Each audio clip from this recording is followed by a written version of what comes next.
Donc, je me présente, je m'appelle Maryse Delisle. C'est moi qui va animer aujourd'hui, qui va présenter la suite du rendez-vous RAC qui a eu lieu le 5 juin passé. Et je vais être accompagnée de mes collègues experts conseils.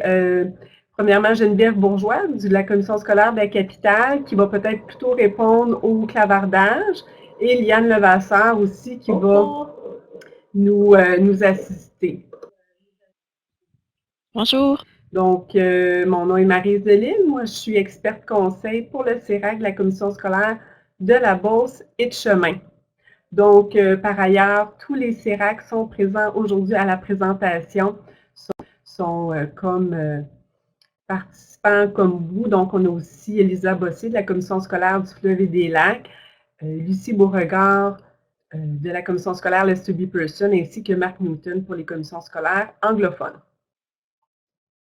Donc, les objectifs de la présentation, bien évidemment, c'est de faire le suivi de la rencontre qu'on a eue le 5 juin. J'aimerais ça que vous leviez vos pouces, ceux qui étaient là en présentiel. Chantal Vaillancourt, Geneviève Daigle, oui, plusieurs personnes étaient là. Joanne Tremblay, Clément Bernier, Lisa Bossé, Louise Monand, Pascal Cormier. Donc, il y a plusieurs personnes qui étaient là. Donc, bien, merci de votre présence. Vous nous avez inspiré pour la présentation d'aujourd'hui. Évidemment, suite à cette rencontre-là, bien, nous, on a ressorti 4 très bonnes pratiques au niveau de l'acquisition de compétences. C'est ça qu'on souhaitait mettre en lumière aujourd'hui. On veut aussi, pendant l'échange, connaître les expériences des commissions scolaires qui ont mis ces pratiques-là en place dans leur commission scolaire. Donc, il va y avoir quelques commissions scolaires qui vont faire des témoignages. C'est déjà prévu. N'hésitez pas au niveau du clavardage ou même de demander un droit de parole. Il va y avoir des moments prévus pour ça, pour échanger sur les pratiques que vous avez chez vous, nous communiquer les pratiques que vous avez chez vous dans vos commissions scolaires. Finalement, on va faire un petit rappel des outils disponibles pour vous faciliter la tâche si vous voulez implanter ces pratiques-là. Quand vous avez rempli votre petit formulaire d'inscription, on posait une question, quels étaient les modes d'acquisition de compétences qui sont offerts à votre clientèle, évidemment en reconnaissance des acquis. Puis, ça l'avait donné quand même quand même des beaux résultats, ça fait toujours plaisir. Donc, on avait eu 18 personnes qui ont répondu qui offraient de la formation en ligne. Un petit peu moins, autour de 14 personnes qui donnaient de la formation en ligne, mais asynchrone cette fois-ci. Il y a beaucoup de commissions scolaires, plus de 62 répondants, qui ont mentionné qu'ils offraient un soutien à l'apprentissage. Ensuite, mais il y a quand même plusieurs commissions scolaires qui ont déjà des activités de RAC en groupe. Ici, le MORF, c'est ceux qui offraient des services d'acquisition de compétences en entreprise. C'est qu'on voit aussi qu'en entreprise, bien, ça bouge énormément. Bravo! Encore un mode très populaire, c'est l'intégration dans les formations initiales. Et finalement, il y a peu de personnes qui ont répondu, aucun de ces modes n'est offert. Donc, qu'est-ce que ça veut dire? C'est d'emblée, les gens qui sont là, je pense qu'il y a déjà beaucoup de choses que vous faites dans vos commissions scolaires. Je pense qu'on est rendu à les partager un peu plus. Donc, on va vous poser une petite question. Vous allez tous répondre directement dans VIA. Donc, on vous demande, suite au rendez-vous RAC de juin dernier, avez-vous mis en place des modes d'acquisition de compétences dans votre commission scolaire? On se demande si, suite à cet événement-là, est-ce qu'il y a des choses que vous avez changées dans votre commission scolaire? On invite tout le monde à aller répondre. Donc, c'est certain que je pense que les gens n'ont pas répondu. C'est certain que ce que je comprends, c'est les personnes, tantôt, qui ont levé le pouce pour dire on était présent. Bien là, c'est sûr, vous avez répondu. Ceux qui se sont branchés en ligne pour avoir les résultats, bien là, comme José Francard nous a dit, bien, je n'y étais pas. Donc, je pense qu'on va rester comme ça dans nos statistiques. Donc, qu'est-ce que je comprends? C'est l'ensemble des personnes qui étaient présents au rendez-vous RAC. Bien, vous avez répondu, donc 33%. Il n'y a pas eu de changement suite au rendez-vous RAC. On a 11% des personnes qui disent ben, on n'a pas encore fait de changement, mais ça s'en vient, on travaille pour ça. Puis 22%, 10 participants qui ont dit oui, on a amené des changements. Est-ce que ces 10 personnes-là, est-ce que vous aimeriez au clavardage peut-être juste nous écrire rapidement qu'est-ce que vous avez mis en place, peut-être le mode d'acquisition de compétences, puis pour quel programme, peut-être prendre une minute pour avoir quelques réponses.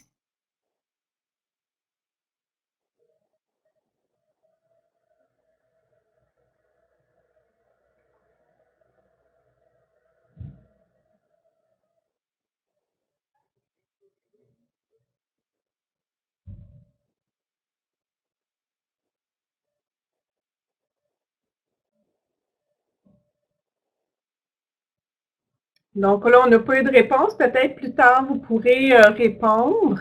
Oh, un nouveau message. Donc, Louise Mona, activité de préparation aux évaluations RAC pour APED. Donc, il y a eu des activités de préparation d'évaluation dans une commission scolaire.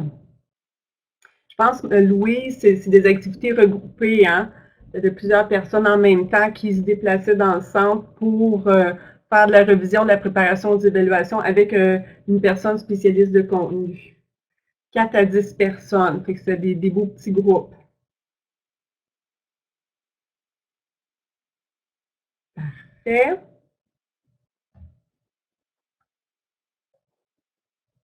Fait que je vais mettre fin, Liane, au sondage. Oups!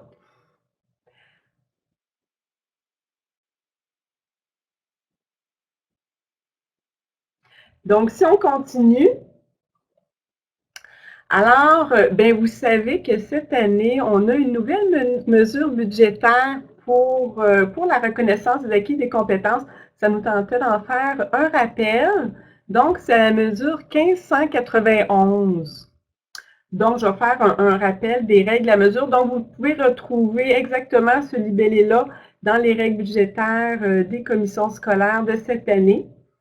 La mesure s'appelle « Soutien à l'accompagnement des personnes dans leur démarche de reconnaissance des acquis des compétences en formation professionnelle ». On dit ici que cette mesure vise à l'embauche ou le maintien des ressources professionnelles, enseignantes ou de soutien pour les services de reconnaissance des acquis des compétences. Celles-ci auront pour mandat de mettre en place des mesures d'accompagnement pour les candidates et les candidats en RAC et d'améliorer les activités au regard de l'acquisition des compétences manquantes. Donc, vous comprenez pourquoi on fait la suite du rendez-vous RAC, on veut partager les bonnes pratiques sur l'acquisition de compétences, parce que c'est directement en lien avec la mesure qui a été mise en place cette année. Est-ce que vous aimeriez, que cette mesure-là a amené des changements positifs dans votre commission scolaire? Parce que je sais que certaines commissions scolaires, vous avez fait l'embauche d'un conseiller à temps plein, l'embauche du personnel de soutien, d'avoir un budget pour l'acquisition de compétences. Est-ce que vous auriez envie d'écrire peut-être les bienfaits qu'a eu cette mesure-là dans votre commission scolaire? Des fois, c'est le fun de voir un petit peu qu'est-ce que chacun a fait. Je vais vous laisser répondre. Donc, Marianne Bertrand, nous débarrassons des activités RAC de soir à partir du 3 février. Donc, ça va permettre de mettre des activités en place. Fantastique. Est-ce qu'il y a d'autres personnes qui aimeraient, je le sais, là, je connais beaucoup de personnes, je sais que ça a fait des choses dans vos commissions scolaires. Prenez le temps de l'écrire au clavardage pour le partager.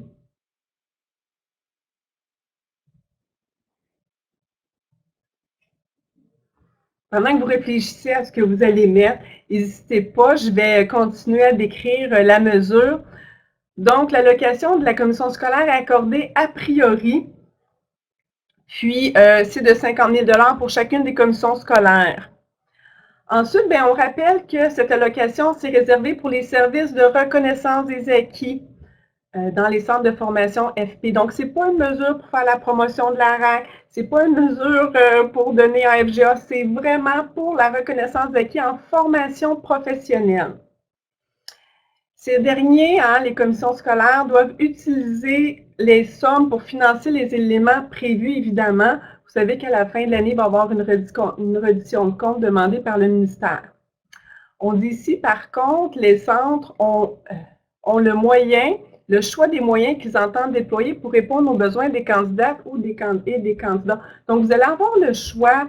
Vous Vous avez le choix dans les moyens déployés, mais on souhaite vraiment que cet argent-là soit investi pour l'accompagnement des personnes candidates et aussi pour l'acquisition de compétences manquantes. Puis ça peut même dire de prendre une partie de ce 50 000 $-là, puis donner de l'argent à un spécialiste de contenu qui donne des formations ponctuelles. Vous savez, des fois, on se fait dire, on n'a pas d'argent pour financer l'acquisition de compétences, la formation manquante. Bien, cette somme-là peut servir aussi à ça, puis on va le voir aujourd'hui. Donc, je vais juste revenir au clavardage. Donc, il y a plusieurs commissions scolaires qui ont répondu. Donc, Mark Newton nous dit, on a engagé une nouvelle ressource pour les activités RAC. Myriam Branchette, elle a dit, métier de mon poste de conseiller RAC pour faire le suivi. Myriam est à temps plein dans cette commission scolaire en RAC. Il y a certaines commissions scolaires qu'on a dit rien de neuf. Nancy Pilote, on nous dit nouvelle conseillère RAC en formation avec nous. Donc, ça l'a amené quand même l'embauche de nouvelles ressources. Chantal Vaillancourt nous dit que cela a aidé à l'embauche d'une conseillère et d'une secrétaire. Donc, c'est vraiment un changement significatif. Ensuite, on dit Louise Mona, embauche de personnel de soutien, une partie de tâches et augmentation de tâches de 20 % de la personne conseillère en RAC. Fait que des fois, ça le permet à consolider le service, à ce que je comprends. On dit, Nancy Pilote nous dit la mesure aide à organiser le service entre l'AFP et les SAE. Ici, M. Gagnon nous dit, comme les commissions scolaires n'ont pas toutes le même nombre de centres d'AFP, alors certains seront plus avantagés que d'autres. Bien, écoutez, avant, on n'avait rien. Je pense que c'est déjà quelque chose qui peut avantager tout le monde. Donc, je vais poursuivre. Donc, quelles sont les bonnes pratiques présentées aujourd'hui? Ceux qui ont regardé le PowerPoint que j'ai envoyé ce matin, ça ne sera pas une surprise. Mais on va parler de la formation en ligne synchrone. On va parler du soutien à l'auto-apprentissage. On va parler des activités de RAC en groupe et aussi de l'intégration dans les formations régulières pour des ateliers libres ou des périodes de récupération. Donc, dans le courriel envoyé, vous avez aussi un petit document, c'est environ 5 pages, parce qu'on a fait un résumé des points forts de chacune des pratiques d'acquisition de compétences. Donc, n'hésitez pas à les utiliser, à les partager aussi dans votre commission scolaire. Des fois, quand on veut mettre une pratique en place, ben, c'est une petite plus que vous allez avoir et qu'on va aussi héberger sur le site seracfp.ca. Donc, la première pratique qu'on souhaite parler aujourd'hui, c'est la formation en ligne en mode synchrone. Donc, tout simplement, ben, quand des fois on dit asynchrone, capsule de formation, qu'est-ce que ça veut dire? La formation en ligne en mode synchrone, c'est exactement ce qu'on vit aujourd'hui ensemble. Donc, on est en temps réel, je vous parle en temps réel, vous m'écoutez en temps réel, puis il y a des interactions possibles. Donc, c'est comme une formation en présentiel, derrière via un écran tout simplement. Ensuite, bien, il peut y avoir différents modes, moyens d'organisation de la formation en ligne. Ça peut être de courtes séances sur des sujets précis. Ça peut être aussi une formation qui peut s'échelonner sur une plus longue période. Donc, ça pourrait être de dire d'avance une liste, un calendrier avec un module par semaine ou quoi que ce soit sur des thèmes précis, ou ça pourrait être un groupe qui fonctionne, puis ça pourrait être des questions-réponses. Donc, ça peut prendre là, différentes couleurs. Ça permet de rejoindre une clientèle qui est géographiquement loin des centres de formation. À ce moment-là, je ne sais pas s'il y a des gens qui sont en ligne, qui utilisent le mode de formation synchrone. Est-ce que vous aurez peut-être juste levé le pouce pour dire ceux qui en font, pour avoir quand même une idée de ceux qui expérimentent ça dans certains de vos programmes? On a quelques pouces. Parfait. Parfait.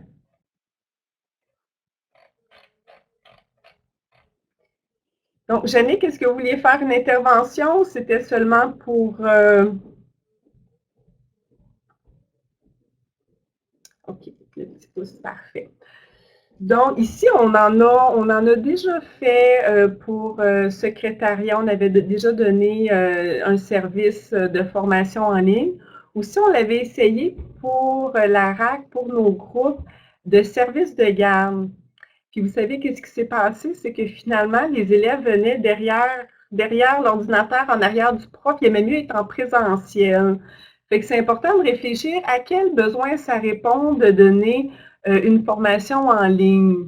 Puis je vous invite, des fois, si vous dites, ah, pour tel programme, on voudrait donner une formation en ligne, bien, peut-être lors de l'entrevue de validation, de commencer à valider si les gens auraient de l'intérêt, est-ce qu'ils ont la technologie nécessaire à la maison, est-ce que ce serait un mode qui les intéresserait, parce que c'est sûr, des gens qui travaillent avec dessin industriel, ça se prête bien en ligne, mais peut-être aussi des programmes qui se prêtent un peu moins bien.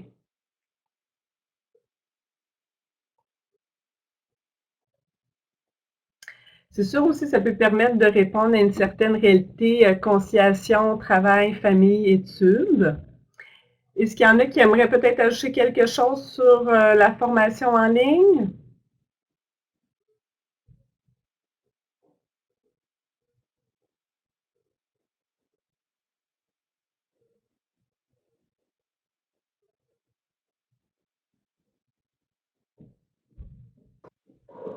Parfait, on va continuer. Donc, il y a différents outils qui sont disponibles pour l'intervention à distance, des outils, je vous dis, fabuleux, qui ont été développés par le CERAC, la Commission scolaire du Fleuve et des Lacs.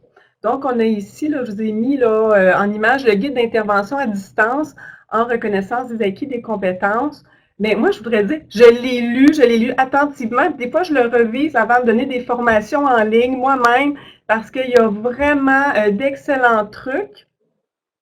Puis, je pourrais vous mettre à l'écran, il y a un guide complet, il y a un aide-mémoire.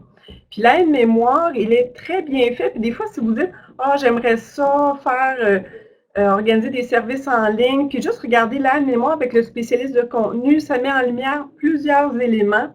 Puis je vous dirais peut-être que là, ça va être petit, là, vous pouvez peut-être agrandir votre écran pour mieux voir, mais on parle de deux types de stratégies lorsqu'on va donner des formations en ligne. Il va y avoir une stratégie qui va toucher le plan personnel et socio-affectif. Comment, comment rester en contact avec les gens? Comment quand même faire vivre de l'émotion quand on est à travers l'écran? Puis évidemment, le plan technique, donc toute la gestion de la technologie. Il y a plein de trucs, il y a plein de choses. En tout cas, moi, ça m'a énormément aidé pour les formations en ligne que je donne pour les CERAC. Par ailleurs, le guide est disponible sur le site CERAC. Cependant, vous pouvez aussi l'avoir en version papier. C'est vraiment un très beau guide avec une belle qualité d'impression. Si vous aimeriez l'avoir, vous ne l'avez pas déjà, vous devriez en avoir plusieurs copies parce que vous devriez travailler avec un département pour mettre en place des services de formation synchrone. Écrivez-nous-le dans soit clavardage ou envoyez un courriel à votre expert conseil du CERAC, puis on va vous en faire parvenir par la poste avec plaisir.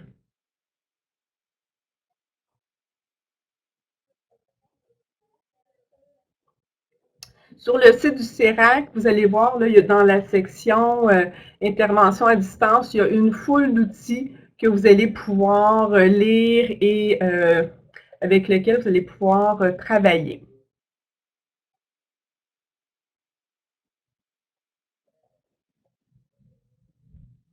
On voit qu'il y en a qui disent « Je serais intéressant d'en avoir une copie », c'est Mélanie Lessard, c'est ma collègue. J'en ai une dans mon bureau, donc on fera venir une, Mélanie, avec plaisir. On va prendre ça en note. Donc, au niveau des pistes de financement, vous voudriez mettre en place une formule de formation en ligne synchrone pour vos personnes candidates TRAC, vraiment pour la partie acquisition de compétences.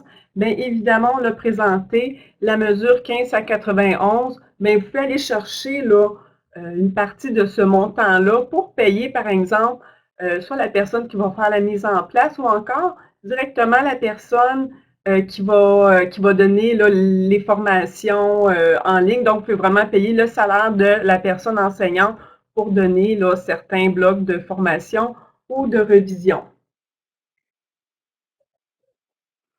Ensuite, évidemment, il y a toujours l'annexe EE, donc le montant alloué pour les évaluations RAC, parce que quand on peut regrouper plusieurs personnes en même temps, vous auriez 6 personnes en ligne, puis vous auriez certains blocs de revision, puis ben, souvent, par exemple, je prends un programme secrétariat qui se prête très bien pour une formation en ligne synchrone. À ce moment-là, ben, vous avez vos productions personnelles, vos entretiens à faire, des fois peut-être plus individuellement, mais sinon, il y a beaucoup de formations qui peuvent se donner en même temps. Puis, à même les revenus de la RAC, vous allez être capable de payer votre enseignant pour le service donné. Ça vaut la peine de faire le calcul.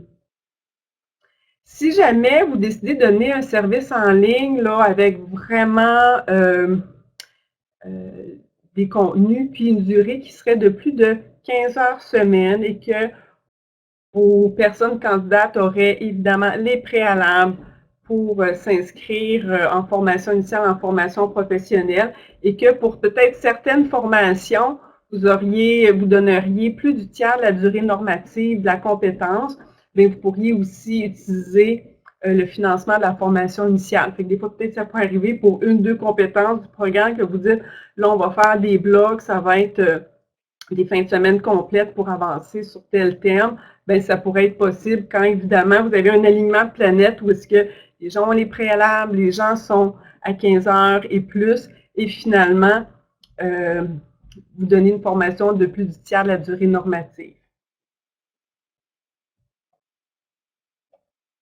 Donc, ça va clore la partie sur la formation en ligne en mode synchrone. Je rappelle que c'est vraiment important de réfléchir à quels besoins vous allez répondre si vous voulez donner un service synchrone.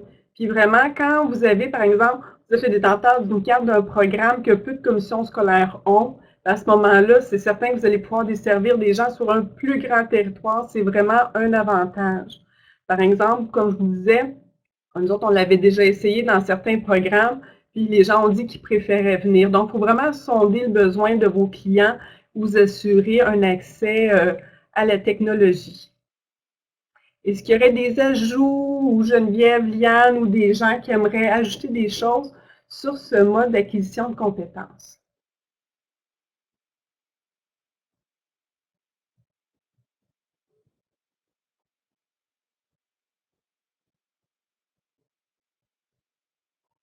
Parfait. Est-ce que tout le monde est prêt? Est-ce qu'on passe au deuxième sujet? Si tout le monde est prêt, levez les petits pouces juste pour m'assurer que tout va bien.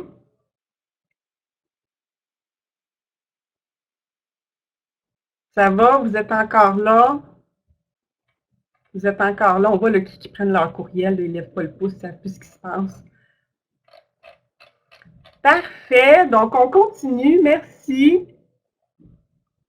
Donc, le deuxième mode d'acquisition de compétences qu'on voulait vous présenter, puis on a vu dans les statistiques du début qu'il y a beaucoup de commissions scolaires qui ont déjà mis en place ce type d'approche-là. Donc, c'est tout simplement la personne candidate, elle va apprendre de manière autonome avec différentes ressources, soit des livres, des sites Internet de plus en plus, des vidéos, des capsules de formation. Donc, elle va juste continuer comme elle a toujours fait. Hein? Elle a appris par elle-même, elle a appris avec des collègues, elle a appris dans son milieu de travail, essai-erreur. Donc, elle va continuer à poursuivre ses apprentissages avec peut-être son profil d'apprenant, de la manière qu'elle aime apprendre.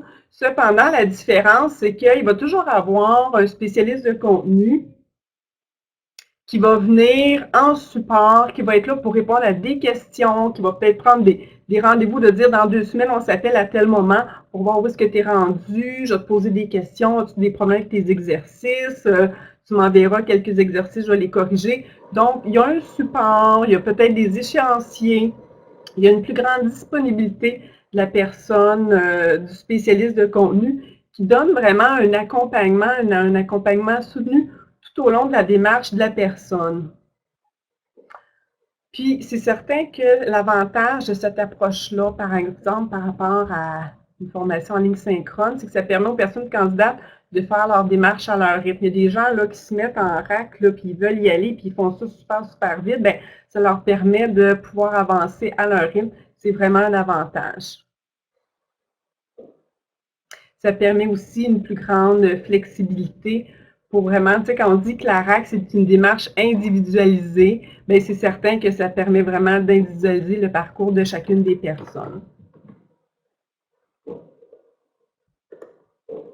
Donc, on va voir le témoignage de Geneviève Bourgeois et de Sonia Ruel de la Commission scolaire de la capitale qui vont nous parler de leur expérience. Alors, bonjour. Avant de laisser la parole à Sonia, je voulais tout simplement vous mentionner certaines choses. En fait, ce mode d'acquisition de compétences-là est offert à la Commission scolaire de la capitale pour plusieurs programmes, notamment ceux de peinture en bâtiment, cuisine, service de garde et comptabilité. Évidemment, bon, parfois il est offert de façon formelle et parfois de façon plus informelle. C'est sûr que, bon, ça ne s'adresse peut-être pas à tout le monde, ça, Sonia pourra vous en parler plus longuement. Et en même temps, ben, comme on le mentionnait dans la diapo précédente, ça implique qu'on a du matériel pour le faire, des livres, des guides, des sites Internet, des tutoriels, etc. Mais en fait, nous, on y croit beaucoup. On a fait le choix d'offrir ce soutien-là et puis ben, je vais laisser Sonia vous entretenir de sa façon de faire et comment elle le voit en tant que spécialiste.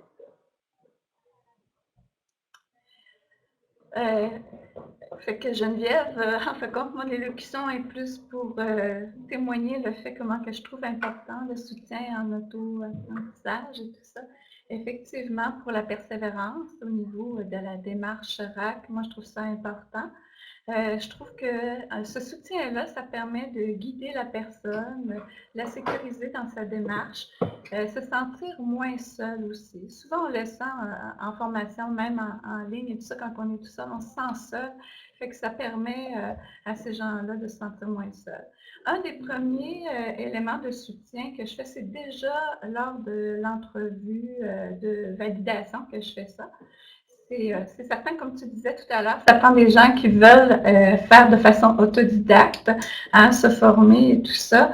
Et ça prend quelqu'un qui est capable d'avancer par lui-même et tout ça. Fait que le soutien, c'est souvent, je vais les amener à déterminer des objectifs. C'est quoi? C'est quand je voudrais avoir terminé et tout ça. Un plan de match, comment je vais organiser ma partie qui est familiale, comment au niveau du travail, la reconnaissance d'acquis. Puis, en cours de route, ben, ça me permet, en mettant ce plan-là avec la personne, d'être capable de la soutenir, de la relancer de temps en temps. Puis souvent, j'utilise l'outil, c'est le chat que je vais utiliser pour communiquer avec eux. On peut penser qu'après ça, ils nous écrivent plusieurs fois et tout ça, pas du tout. C'est vraiment très respectueux. Ils se sentent, en tout cas, moi, je sens beaucoup que les gens se sentent comme appuyés là-dedans. Puis, je vois beaucoup de persévérance à ce niveau-là. Le deuxième appui, le deuxième soutien que j'ai mis en place, c'est l'accès à une plateforme numérique dans laquelle j'ai mis les compétences qui sont en comptabilité, mais qui sont liées là, nécessairement à la RAC, ce qui veut dire toutes les descriptions des éléments de compétences avec du contenu pour les aider à réviser et à parfaire certains éléments de compétences. Et à l'intérieur, il y a des sites Internet et tout ça pour les aider. Aussi, une description du travail, mais le travail RAC à fournir. Et je leur donne aussi, je leur fournis aussi un travail. Je vous dirais que pour moi, de fournir un travail, ça simplifie beaucoup. Souvent, les gens ne savent pas trop comment s'y prendre et tout ça. Puis aussi, ça m'assure d'avoir tous les éléments de compétences que je dois évaluer. Parce que dans les premiers temps, c'était comme la balle de ping-pong. Il manque ça, il manque ci. Fait que je me disais, c'est plus facile. Puis en plus, la rapidité de pouvoir le corriger aussi, c'est facilitant. Sur la plateforme, encore une fois, ils vont me déposer le travail. Et ce travail-là, à ce moment-là, c'est beaucoup plus facile de gérer aussi. J'ai plus de courriel partout et tout ça. C'est à un endroit, fait que c'est simple. Je retourne si jamais il y a quoi que ce soit. Puis, je corrige le travail. Si la personne, c'est concluant, je vois vraiment qu'elle a la compétence, je vais l'inviter à venir faire l'évaluation. Sinon, je vais lui dire c'est quoi les éléments qui devraient être à parfaire encore. Puis souvent, je le dis, je le fais en vidéo.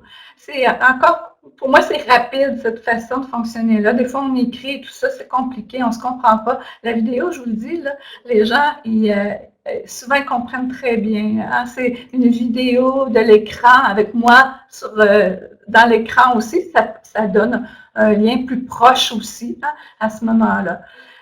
Puis, quand c'est l'évaluation, sur la plateforme encore, il y a un lien et ils vont cliquer sur ce lien-là pour venir sur une salle virtuelle. Puis, j'utilise Zoom pour le faire. Dans cette salle, je dirais à 90% les gens le font à distance avec moi. Fait que quand ils arrivent dans la salle virtuelle, à ce moment-là, ils me partagent leur écran et ils me présentent leur travail. Je leur pose des questions à savoir si ils ont vraiment les éléments de compétence, c'est eux qui ont fait le travail et tout ça. Puis, des fois, je vais un petit peu plus loin pour des éléments de réflexion et tout ça. Fait qu'ils se sentent plus accompagnés pour la continuité et tout ça. C'est quoi les prochains modules? Tout ça, c'est expliqué dès le départ, mais on revient souvent là-dessus. On peut penser que de faire tout ça, ça nécessite beaucoup de temps. Oui, au début, ça nécessite du temps de mettre en place chacune des compétences, mais après, je vous dis, c'est un bon investissement. Au bout de la ligne, on sent vraiment, la personne, elle arrive sur la plateforme, elle sait qu'est-ce qu'il y en est, puis on n'a pas beaucoup de questions, ça va vraiment bien. Il reste juste à faire le suivi puis voir comment ça va avec la personne. Puis j'ai mis un badge quand ils ont atteint qu'ils ont eu leurs compétences aussi. Puis souvent, ils me le demandent si je l'oublie. Fait que je trouve que effectivement, je pense que ça sécurise les personnes, surtout aussi les immigrants. Ils ne savent pas trop comment s'y prendre. J'ai senti beaucoup les gens qu'ils se sentaient beaucoup en les accompagnant comme ça. Puis ça ne nécessite pas tant de temps que ça, là, mais ils se sentent plus sécures dans cet environnement-là. Si je peux me permettre, Sonia, en fait, ce que tu dis, c'est que ce moyen d'apprentissage-là, bon, comme tu le disais, s'adresse à des gens qui sont vraiment autonomes, donc qui sont en mesure de fonctionner seuls. Moi, si je comprends bien aussi, c'est quand ils sont, bon, la compétence, il manque des éléments à maîtriser, mais quand même, ils ne sont pas si loin. Moi, c'est ce que je comprends. Exact. C'est ce que je comprenais aussi. Et si je peux me permettre de préciser aussi au niveau du travail, en fait, c'est ta façon de t'assurer que la personne est prête à l'évaluation. Hein. C'est vraiment pas une évaluation, je tenais à le préciser, c'est vraiment une façon pour toi, des outils que tu t'es développés pour t'assurer que l'acquisition de compétences a été faite. Puis ce que tu me disais, puis ce que je trouve important de dire aussi par rapport à ça, c'est qu'au niveau du soutien, toi, tu voyais vraiment la différence au niveau de la persévérance. De faire un petit coucou à l'occasion et de dire où est-ce que tu en es rendu sans mettre de pression, mais vraiment faire le suivi. Pourquoi tu voyais que ça faisait la différence? Oui, de beaucoup. Puis on sent qu'ils apprécient beaucoup, surtout ceux au niveau... en tout cas, moi, les immigrants aiment beaucoup ça. Les personnes immigrantes, je veux dire. Puis même les Québécois, vraiment. Ils sentent qu'il y a quelqu'un au bout. Ils se sentent moins seuls. C'est ce que je ressens. Il y a une question dans le clavardage où on dit combien de temps êtes-vous libéré pour faire ce travail et combien d'étudiants en moyenne avez-vous? En fait, si je peux me permettre, au niveau de la libération, si tu me permets, au niveau du financement, parce qu'il y a comme j'imagine, un pont avec cette question-là. Nous, à la Commission scolaire de la capitale, c'est vraiment un choix qui a été fait. En fait, le service de reconnaissance des acquis est centralisé. On se finance avec les revenus d'entreprise de validation et les revenus des montants d'évaluation. Et il y a certains programmes pour lesquels on va faire nos frais, d'autres on les fait moins, mais ce sont tous des vases communicants. Alors, comme Sonia disait, c'est un investissement au départ à faire, mais après ça, c'est payant là, par la suite. Oui, on est vraiment gagnant au bout, oui. Est-ce que vous avez d'autres questions en utilisant le clavardage ou s'il y a des gens qui souhaiteraient avoir un droit de parole? On me demandait le nombre de personnes. Oui. J'avais Je te dirais, en général, je peux en avoir de 3 à peut-être 8 en comptabilité, là. Mais c'est jamais à la même vitesse. Les gens, ils vont selon leur disponibilité et tout ça. Mais la plupart, ils avancent quand même assez bien.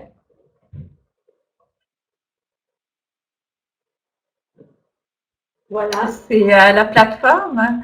C'est Moodle.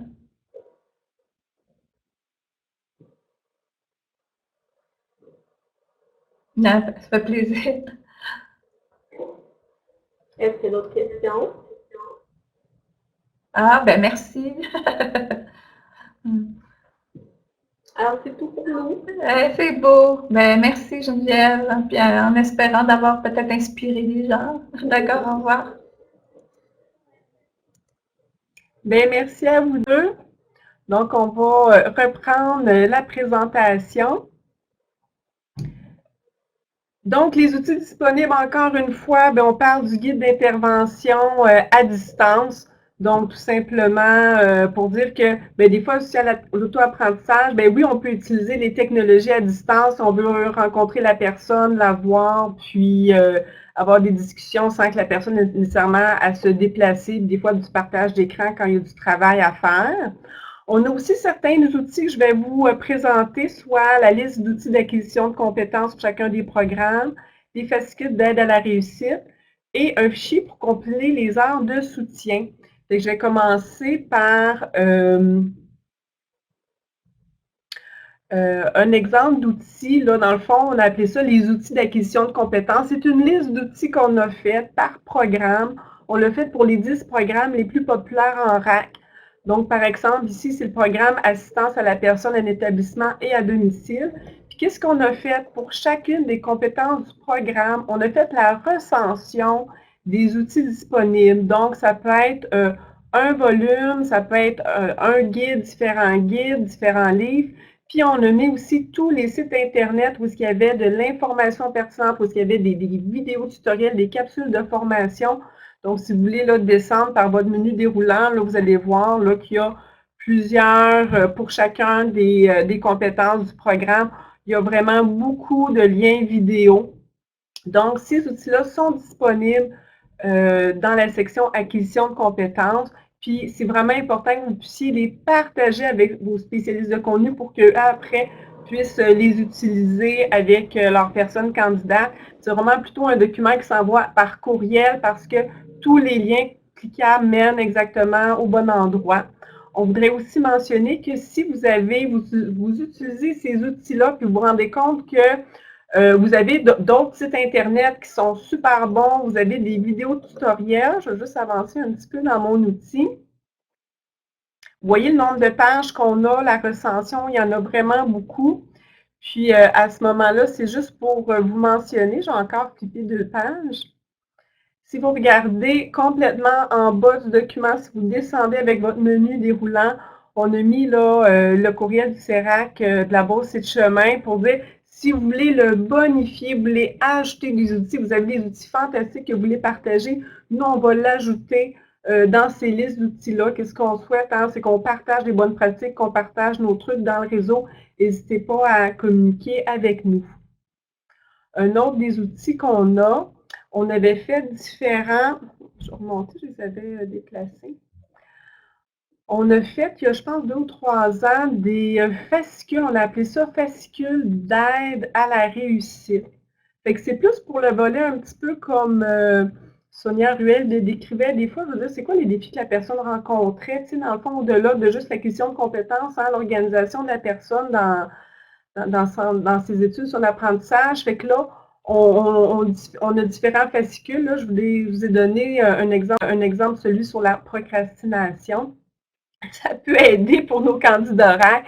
Puis à ce moment-là, c'est tout simplement un feuillet de 4 pages qui décrit des trucs. C'est très imagé, c'est très facile à utiliser. Donc, c'est des outils qui peuvent être possibles. Puis, pour votre information, ces outils-là, on va les présenter prochainement. Là, si vous regardez votre calendrier de formation des CERAC, on va prendre vraiment un moment pour présenter chacun d'entre eux un petit peu plus, de manière un peu plus détaillée.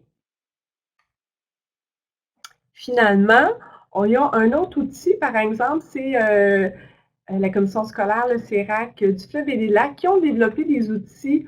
Eux, ils font beaucoup d'interventions à distance avec leur commission scolaire. Puis à ce moment-là, ben, ils donnent quand même un soutien individualisé. Fait qu'eux, on a vu là avec Geneviève Bourgeois et Sonia Ruel que c'est vraiment le soutien, c'est comme vraiment selon le besoin de chacune des personnes candidates.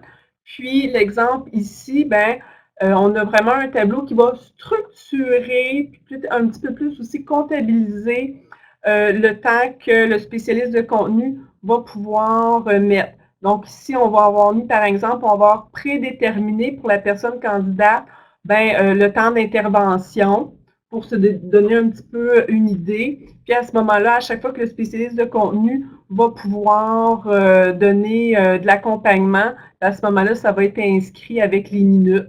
Puis ça fait aussi un outil de suivi parce qu'à ce moment-là, à chaque fois que la personne a un succès, ils vont pouvoir l'écrire dans cette colonne-là. Fait que c'est toutes des, encore une fois, c'est vraiment des beaux outils bien développés qui sont disponibles sur le site du CERAC. Puis c'est à vous à peu près après des prendre, puis d'échanger pour qu'ils soient selon votre organisation, selon vos besoins. Donc, on voit encore une fois qu'on peut être très structuré, compter chacune des minutes d'accompagnement parce que c'est comme ça les valeurs de la commission scolaire. Notre commission scolaire peut avoir un certain montant. Donc, il y a différentes manières de fonctionner. C'est à vous de choisir le meilleur.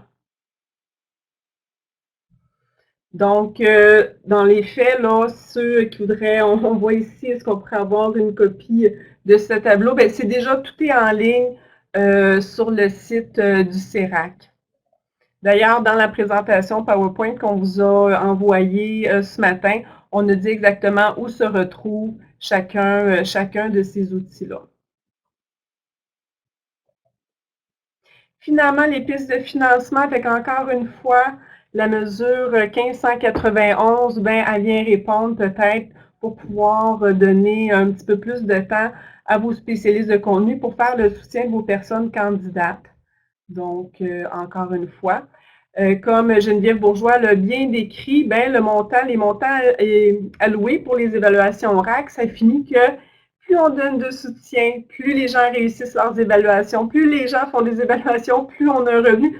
Donc, évidemment, le meilleur le service qu'on donne au niveau du soutien des personnes candidates, le plus d'évaluations ils vont réussir. C'est là que nous, ben, on va avoir le revenu pour offrir, comme elle disait, là, offrir ce soutien-là. Puis, évidemment, selon les valeurs de la commission scolaire, ici, la commission scolaire de la Beauce-de-Chemin, ben, c'est pareil. Quand on donne du soutien, ben, des fois, il va y avoir des programmes où est-ce que hey, ça va bien. On se finance très bien. Puis il y en a d'autres que, ben, les programmes qui se financent bien qu'on pense parce qu'on souhaite donner un excellent service à tous nos candidats, peu importe le programme dans lequel ils sont.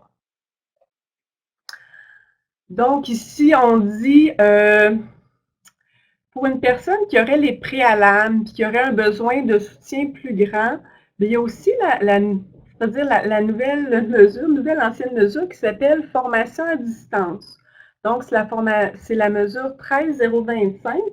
Je me la suis imprimée. Fait que vous savez, avant, on avait la mesure qui s'appelait assistance aux autodidactes, qui a été enlevée des règles budgétaires. Puis cette mesure-là est devenue la mesure de formation à distance. Donc, Geneviève Daigle nous mentionne, les mesures ont été fusionnées. C'est juste pour clarifier, par exemple, ici en Beauce-de-Chemin, en formation initiale, on donne le programme dessin industriel en ligne, complètement en ligne, en mode synchrone, 1800 heures en ligne en mode synchrone. À ce moment-là, ce n'est pas de la formation à distance. C'est de la fréquentation, sauf que c'est en ligne. La différence, c'est que formation à distance, ça va être un service qui va être, on pourrait dire, asynchrone. La personne va avancer dans ses choses, puis avoir un soutien d'un enseignant. Puis c'est sûr qu'à ce moment-là, le matériel d'apprentissage va être très bien fait, puis va être un peu autoportant. Il y a des commissions scolaires, là, même qui sont parmi nous aujourd'hui, eux qui offrent un service de formation à distance, par exemple en secrétariat et en comptabilité. Donc, quand ils vont avoir des personnes candidates en RAC, à ce moment-là, ils vont, pour quelqu'un qui aurait les préalables, qui aurait besoin d'une formation complète, ils vont utiliser cette mesure-là pour l'acquisition de compétences.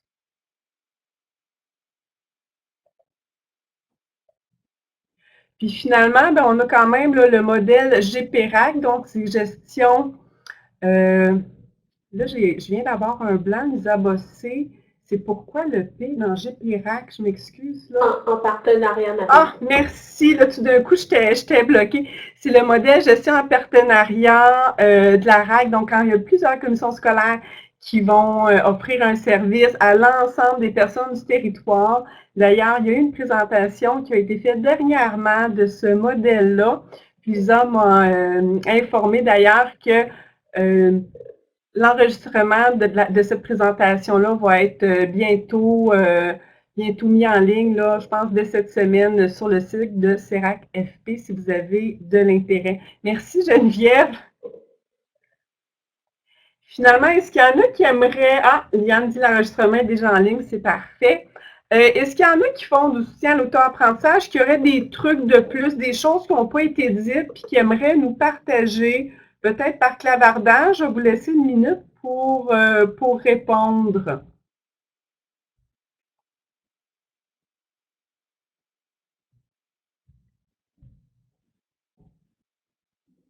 Aussi, ça pourrait être des questions, des questionnements que vous avez par rapport à ce mode-là.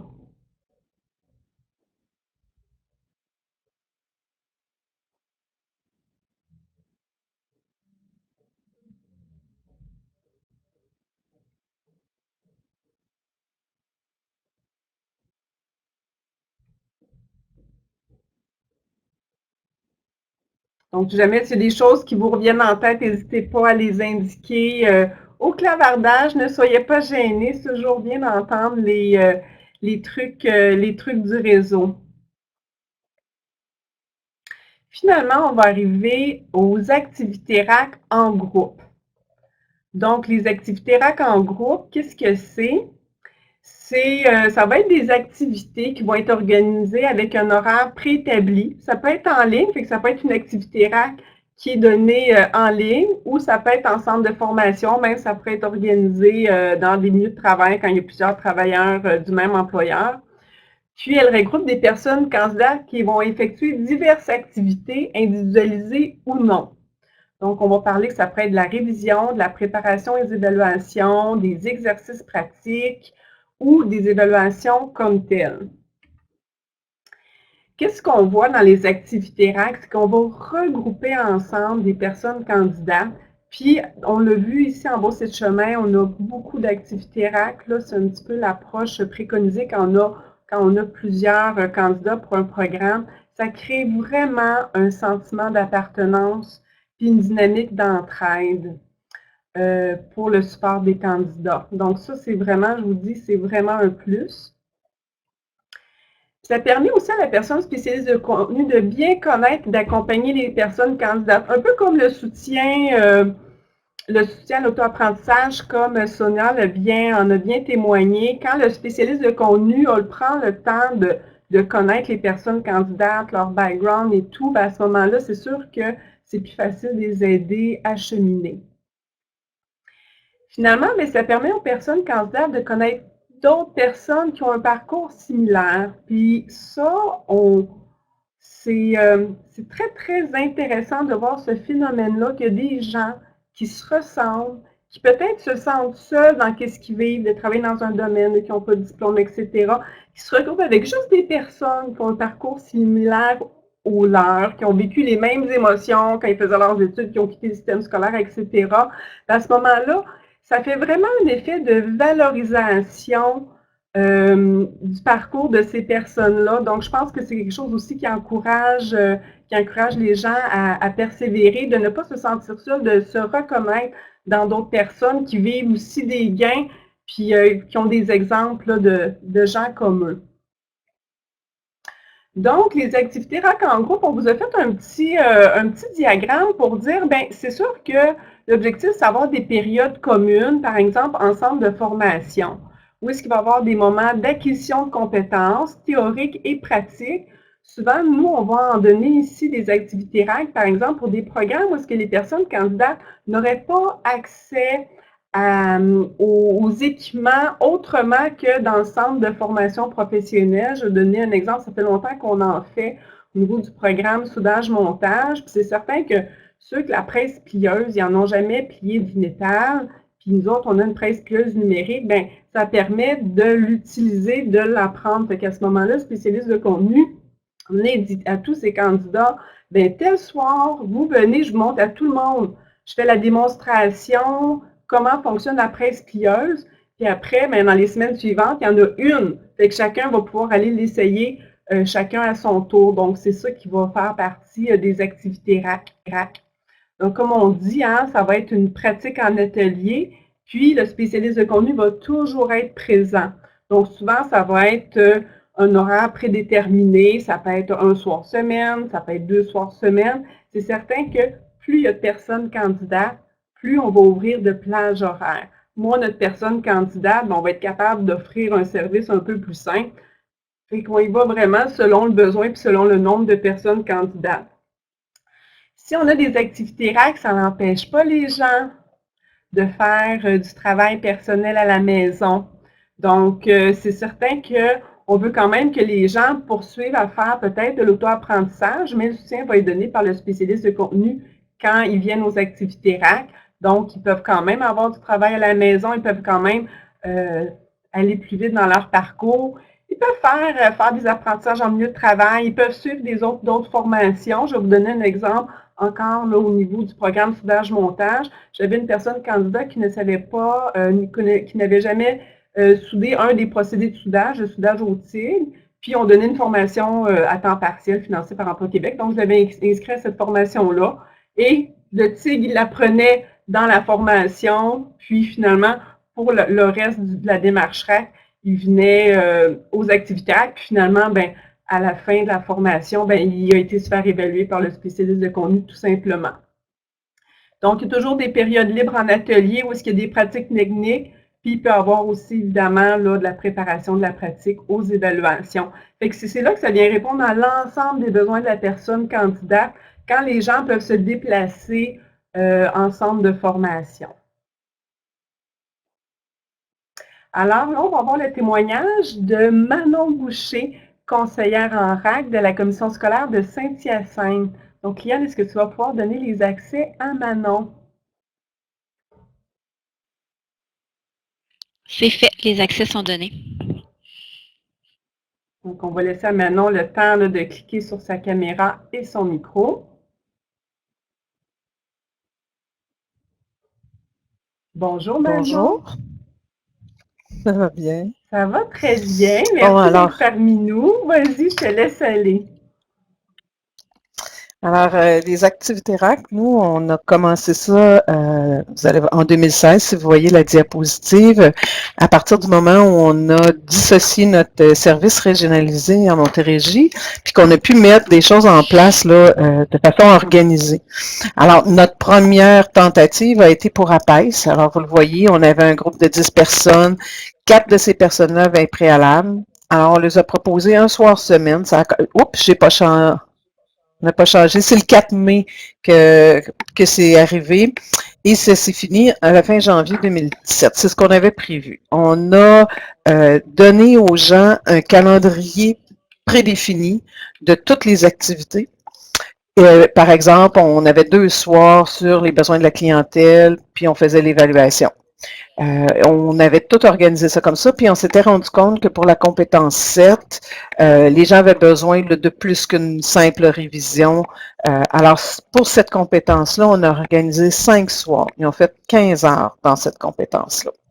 Fait que la prochaine diapositive, ça vous parle d'un cas, c'est un cas vécu, là, puis je l'ai appelée Madame Lulu, mais elle existe pour de vrai, cette dame-là. Elle avait 55 ans à ce moment-là. Elle avait plus de 25 années comme préposée, tant dans des résidences privées qu'à domicile. Profil, secondaire 3 non complété. Il lui manquait ses mathématiques pour l'avoir. Et, bon, là, vous voyez qu'elle a commencé en mai 2016, mais dans les faits, elle a commencé bien avant ça. On l'a rencontrée en 2013. Puis à l'époque, nos activités RAC, on n'avait pas d'activités RAC, nos évaluations, pour certaines compétences, pour être sûr que les gens saisissaient bien qu'est-ce qu'on avait besoin. On leur prêtait un guide CEMEC, par exemple, sur les besoins de la clientèle. Ils partaient avec ça. On leur disait, on vous le laisse pour 3 semaines. Pour bout de 3 semaines, vous revenez, on va faire l'évaluation. Mais il est revenu me le porter 3 années consécutives. Son mère avait été malade, il y avait toujours quelque chose. Alors, quand on a proposé les activités, je l'ai appelée et elle a commencé là, la première journée. Elle a été présente à tous les soirs. Et ça, on parle de mai 2016. Puis là, j'ai mis décembre 2017, mais c'est pas vrai. C'est décembre 2016. J'ai vraiment une coquille. Donc, dans les quelques mois, là, excusez, j'ai comme plus qu'un an, elle a obtenu son diplôme d'assistance à la personne en établissement de santé. Là. Vraiment, là, en 5, 12, en 7 mois, elle l'a eu. Puis ça faisait 3 ans qu'elle s'essayait. Fait que si tu veux juste cliquer sur mon petit pop-up, moi, je pense qu'avec les activités RAC, ce qu'on a créé, c'est un espace, je dis toujours aux gens, c'est une bulle. C'est une bulle dédiée à l'apprentissage. Il n'y a pas de téléphone, on leur demande de l'éteindre, leur cellulaire, mais il n'y a pas de téléphone. Elles sont avec, comme tu disais tantôt, des gens qui ont les mêmes, qui sont dans la même situation qu'eux autres. Donc, elles ne se sentent pas tout seules. Il y a vraiment un effet de groupe. Ça a été, les gens qui étaient là, puis c'était toutes des dames, je pense qu'il s'appelle encore, pour vous donner une idée, là. Ça a été vraiment un grand succès. Puis, on l'a répété. Fait que si on regarde la prochaine diapositive, ça donne les résultats dans les années où on l'a fait. C'est-à-dire, avant de commencer les activités RAC, 14, 15, 15, 16, vous voyez, on avait 14 et 12 diplômés. Puis là, je parle juste de Saint-Hyacinthe parce qu'on était regroupés à l'époque. Mais j'étais capable de disséquer. Puis quand on a mis en place les activités RAC, la première année, on a eu 15 diplômés. L'année de suite, 30 et 36. Alors, sur l'assiduité, sur la persévérance, ça a fait une énorme différence. Moi, je suis vendue. Je vous dirais, j'aurais pas ça là, en APED cette année, je vous le dis. Nouveau programme, on se réorganise. Mais vraiment, ça a fait une différence. Et on l'a étendu à d'autres programmes. On l'a étendu en charpenterie, en électricité, en secrétariat, entre autres. Puis, secrétariat, ça se fait bien, là, mais tous les mardis soirs, j'ai un prof dans une classe. Les gens peuvent faire secrétariat, comptabilité. Je dis secrétariat, mais c'est les deux. Secrétariat, comptabilité. C'est un prof qui travaillait dans tous les plateaux. Puis, j'ai fait une activité spéciale une fois par mois pour la partie anglais. Parce que des fois, ça demande plus de temps. Fait qu'on arrive, en électricité, ils sont en module plutôt individualisé. Puis, ça fait vraiment une grosse différence sur les résultats au bout de ligne. Bien, merci Manon. Donc, juste pour résumer dans les faits, pour certains programmes, tu avais plus une approche modulaire, hein, qui avait vraiment des soirs réservés à chacune des compétences. Puis, oui. Je pense que tu as d'autres services qui vont être un petit peu plus, par exemple en électricité, c'est que les gens y vont, puis c'est vraiment au fur et à mesure là, qui avancent dans leur démarche. Là. Je peux avoir en électricité des gens en atelier, des gens qui ont des choses plus théoriques. Fait que des fois, j'ai 5 personnes, puis je n'ai 3 qui font un module, deux autres complètement différents. En charpenterie, ben, nos activités sont définies. C'est-à-dire, on traite d'une compétence escalier, vous avez le calendrier, voici. Mais ça va comme c'est le mieux, question d'atelier, tout ça. En électricité, par contre, on va avoir un module où on n'aura pas le choix. Il y a un lab qui est libre, puis là, électronique s'en vient, ça va être pour un mois qu'on l'a. Fait que ça va se passer là, tout le monde arrête ce qu'ils font, puis commence ce module-là. Bien, merci beaucoup, Manon. Merci. Je pense que j'aimerais que tu ajoutes quelque chose parce que quand on en avait discuté, tu avais mentionné aussi un avantage que tu avais trouvé d'avoir les activités RAC, c'était que c'était vraiment une gestion simplifiée pour toi, puis que plutôt que de tout un plan cédulé des rencontres d'évaluation avec des profs, des disponibilités de profs, quand tu as une plage horaire, c'est tous les mardis soirs, ben on dit ton prof, là, mais le spécialiste de contenu, c'est tous les mardis soirs qui est disponible pour les activités d'évaluation. Tous les candidats, fait que souvent, nous, qu'est-ce qu'on va faire? On va faire un petit sondage en début d'année pour valider la disponibilité des personnes candidats, puis on va déterminer, par exemple, ce moment-là, cette soirée-là, en fonction de leur disponibilité. Avais-tu des choses à ajouter?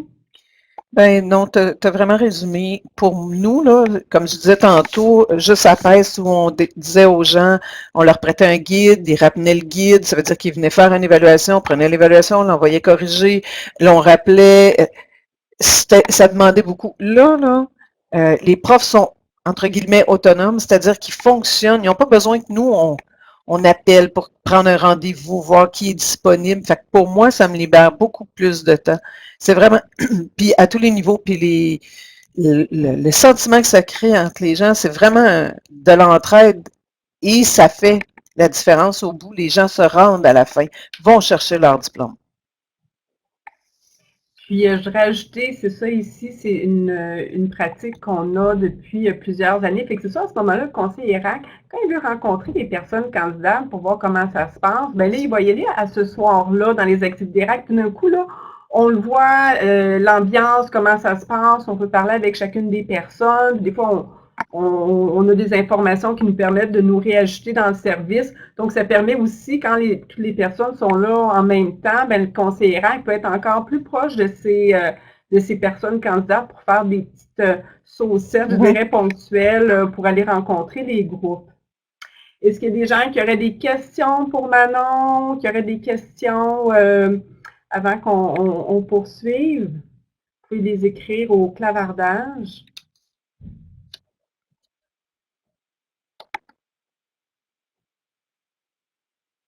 Horaire idéal en soirée. Donc, José demande ça. C'est quoi l'horaire idéal? L'horaire idéal, ben, d'abord, effectivement, des fois, on a des fins de semaine, tout dépendant des programmes. Nous, dans certains programmes, on faisait 6h30 à 9h30. Dans d'autres, en charpenterie, on fait des périodes de 4 heures parce que quand tu es dans un atelier, tu veux j'allais dire produire, mais quand tu commences quelque chose, tu veux pouvoir le finir. Fait qu'ils commencent à 5h30, finissent à 9h30. On a essayé de pas étirer ça plus tard qu'à 9h30 parce que comme les gens travaillent, ça demande beaucoup. En électricité, les gens ils trouvaient ça trop tard, 6h30, alors ils commencent à 6h, finissent à 9h. Mais c'est en soirée pour entre autres parce que les gens travaillent puis que nos ateliers ou nos laboratoires ne sont pas toujours disponibles de jour, sont même rarement disponibles. Alors, si je fais un samedi, oui, ça se fait de jour, mais sinon, c'est en soirée. Puis ça va avec le groupe. Fait que maintenant, qu'est-ce que tu dis? C'est selon les besoins des personnes, puis d'un programme à l'autre, ça peut différer, c'est ça que tu dis? Ben, on s'est adapté, tu sais, on s'est adapté selon la situation. Comme je disais, en charpenterie, non. Puis là, quelqu'un dit, est-ce qu'ils doivent confirmer leur présence? Disons que des fois, j'ai fait, oh, on va faire un petit rappel, les activités sont reprises, allez-vous être là, puis s'il vous plaît, dites aux profs, ils ont tout ce qu'il faut, soit des textos, soit des MIO, parce qu'ils peuvent être sur Omnivox chez nous, pour informer les profs, ou ils me laissent des messages, des fois, je ne serai pas là aujourd'hui, pour que je dise aux profs, ben, tu n'auras pas personne, reste pas ce soir. Ça, c'est arrivé une fois en électricité. En charpenterie, ils doivent s'inscrire à quelles compétences ils doivent faire, ils ne sont pas tous au même endroit, ce qui fait qu'ils connaissent les heures et habituellement, c'est rare qu'ils ne sont pas là. Mais je n'entends parler quand ils ne sont pas là, je le sais, les profs me textent, on essaie de les rejoindre des fois, là. Surtout la première journée. Après ça, habituellement, ils sont fonctionnels puis ils sont là. Bien, c'est certain qu'au niveau du présentéisme, nous autres, ce qu'on a vu, c'est selon le programme, là, il y a des programmes parce que les gens sont toujours là. Des fois, il y a des programmes, des fois pour des raisons de conciliation travail-famille, c'est plus difficile pour les gens d'être disponibles à chaque fois. Fait que des fois, il a fallu qu'on se réajuste ou même qu'on change l'activité RAC pour avoir plutôt un soutien à l'auto-apprentissage, je dirais ça. Mais en général, nous, ça nous a vraiment assuré le présentéisme et de l'assiduité. Des personnes. On a selon le spécialiste, il y a des spécialistes qui se font un groupe Facebook. Puis là, les gens, là, ils vont texter sur Facebook, hein, n'oubliez pas, il va y avoir un changement. Puis les gens vont écrire là. Puis même dans ce groupe Facebook-là, ben, des fois, pendant la semaine, les gens se posent des questions entre eux. Hey, j'ai tel problème dans mon entreprise, faire telle chose, avez-vous des trucs?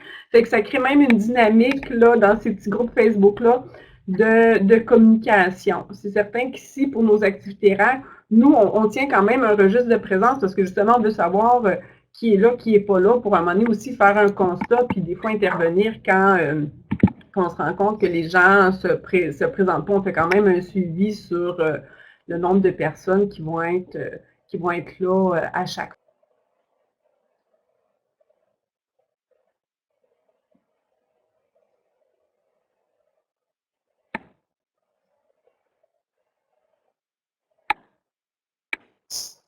Je peux essayer.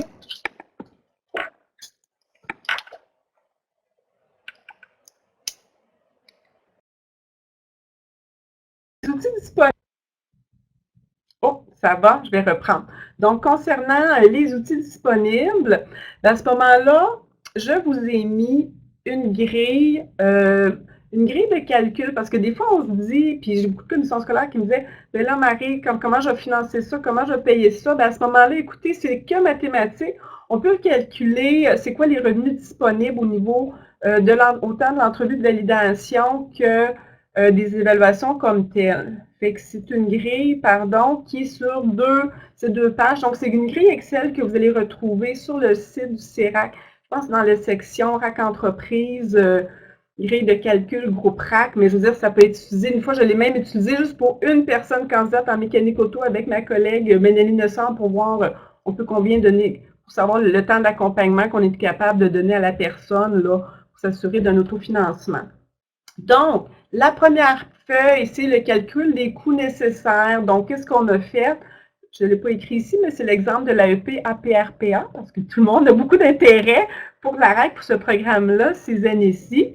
Donc, j'ai mis les différentes compétences. Écoutez, là, j'ai fait juste un estimé rapide, c'est juste pour donner un exemple avec des chiffres, là. Prenez pas ça comme base de calcul pour vos services. C'est vraiment suite aux entrevues de validation. Vous regardez, par exemple, si j'aurais 7 personnes. Donc, j'en ai eu des commissions scolaires, eux autres, qui avaient des groupes en entreprise, qui regardaient un petit peu le nombre de personnes dans l'entreprise, puis ils calculaient pour chacune des compétences, ça va être quoi le nombre d'heures d'évaluation? Fait qu'ils essaient de voir si j'ai plusieurs personnes en même temps, ça va être quoi la durée d'évaluation pour chacune des compétences. Fait que là, on va faire un estimé. Puis après, selon le bilan de l'entrevue de validation, fait qu'on va peut-être voir que pour certaines compétences, il y a besoin d'un peu plus de formation. Puis même dans mon exemple, pour la compétence 7, j'ai mis 12 heures de formation puis 3 heures d'évaluation. Fait que ça revient aux 15 heures. Là. Le 15 heures serait donné à même l'activité RAC pour cette compétence-là. Je ne sais pas pourquoi j'ai donné cet exemple-là, mais en tout cas. Quand on va sur la troisième feuille, ici, à ce moment-là, qu'est-ce qu'on retrouve? Là, c'est à ce moment-là un petit peu le bilan.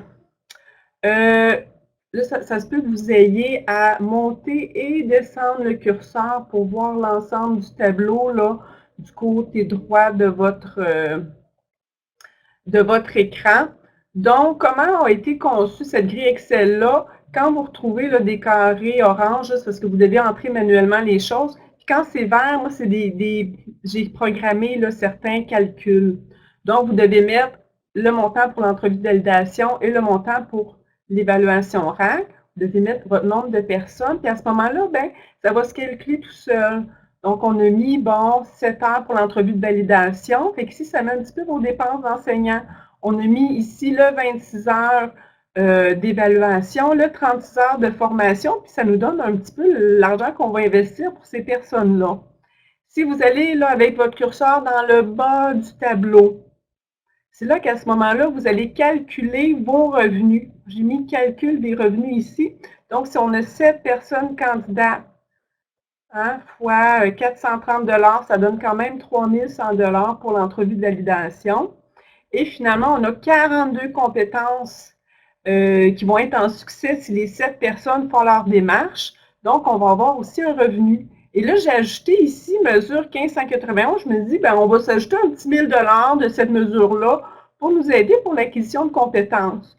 Fait que ça me donne un total de revenus de 8000 $ pour ce groupe-là. Puis, on a fait un petit calcul de rentabilité que si vous offrez le service, puis évidemment, dans cette grille-là, on n'a pas mis le temps du conseiller RAC, de toutes les démarches qu'il a fait et tout. Donc, à ce moment-là, c'est pour ça qu'on dit un pourcentage de rentabilité à 44 %, ça revient à dire que le temps aussi du conseiller a été couvert dans ses dépenses. N'hésitez pas à utiliser cette grille de calcul-là.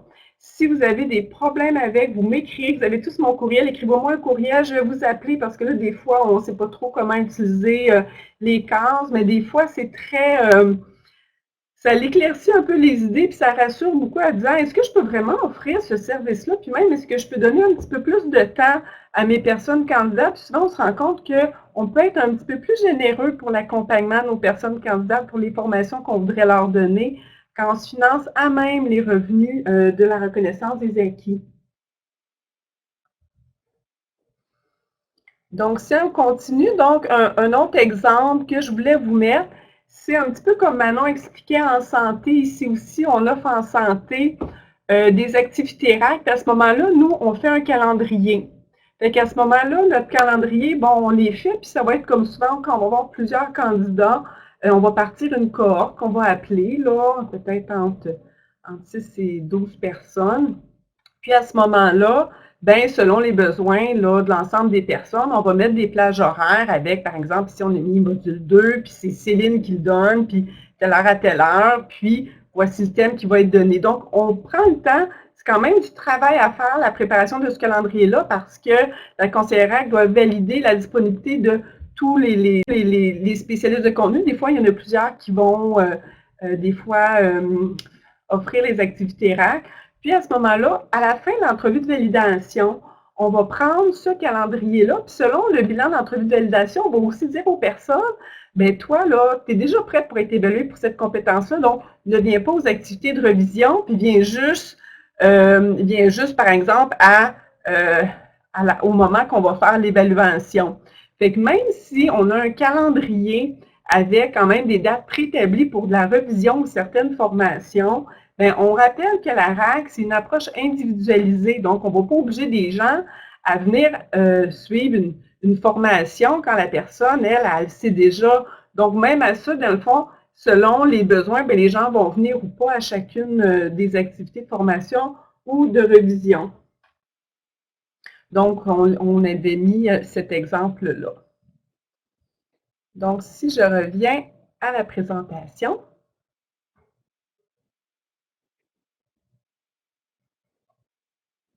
les pistes de financement, bien, encore une fois, comme j'ai mis dans l'exemple, ben, la mesure 1591 va peut-être vous permettre pour un programme, puis des fois, souvent, les activités RAC, quand les gens viennent, puis aiment ça, puis ils en parlent, puis tout d'un coup, on a de plus en plus de candidats, mais des fois, on veut les partir, puis on n'y arrive pas parce qu'on n'a pas assez de candidats, bien, peut-être cette mesure-là va vous permettre de partir votre service, puis après, ça va être plus facile de le maintenir. Encore une fois, ici en Beauce et de Chemin, comme l'a mentionné Geneviève Bourgeois, on se finance beaucoup à même les revenus d'évaluation. On est capable de financer notre service avec les montants alloués pour les évaluations. Donc, quand on fait les évaluations, les activités RAC, qu'est-ce qu'on va faire? Bien, on va peut-être regarder, faire une simulation pour voir quel revenu on pourrait avoir. C'est certain que j'ai seulement 3 personnes, fait que peut-être ça va être une rencontre aux 2 semaines, puis on va donner des choses à faire à la maison. Puis si à un moment donné, j'avais un groupe en soudage, j'avais 12 personnes, c'était beaucoup, puis même c'était beaucoup pour le spécialiste de contenu parce que c'était toute une approche individualisée. Fait qu'on avait 2 soirs semaine, puis un samedi sur 2, donc on avait ouvert plus de plages.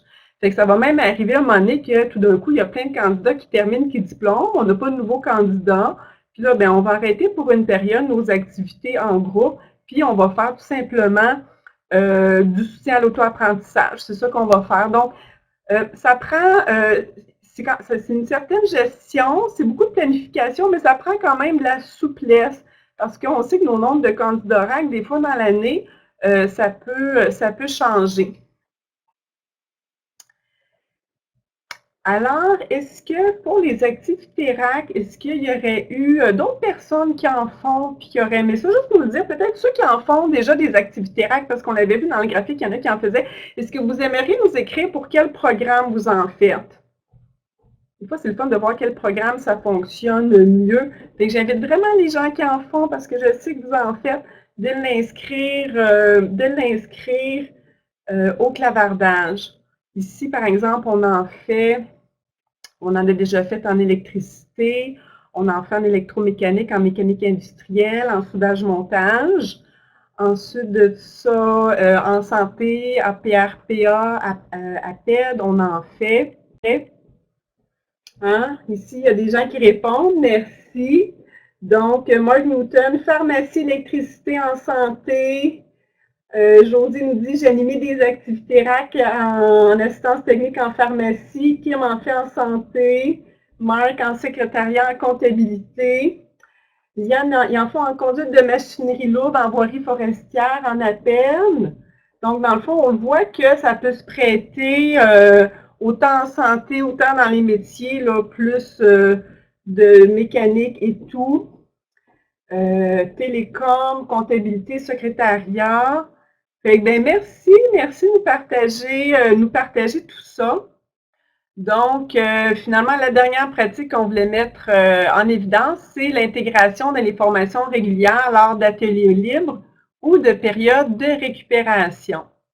Donc, à ce moment-ci, c'est les personnes candidates qui vont venir dans un groupe de formation initiale tout simplement, peut-être pour aller écouter là, la théorie là, au niveau d'un élément précis, ou encore une fois, comme je l'expliquais tantôt, pour l'utilisation des équipements qui n'auraient pas accès ou eux qui n'auraient pas dans leur milieu de travail.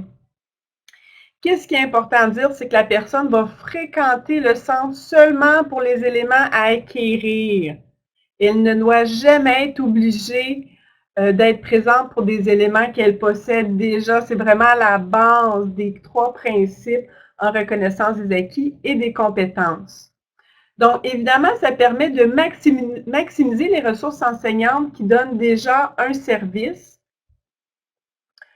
Puis, comme je disais, ça permet de donner un accès aux équipements avec évidemment une supervision adéquate, parce qu'on ne peut pas dire à la personne qu'il a le droit de pratiquer quand il n'y aura personne. Tu sais, la commission scolaire est toujours responsable de ce qui se passe dans ces centres de formation.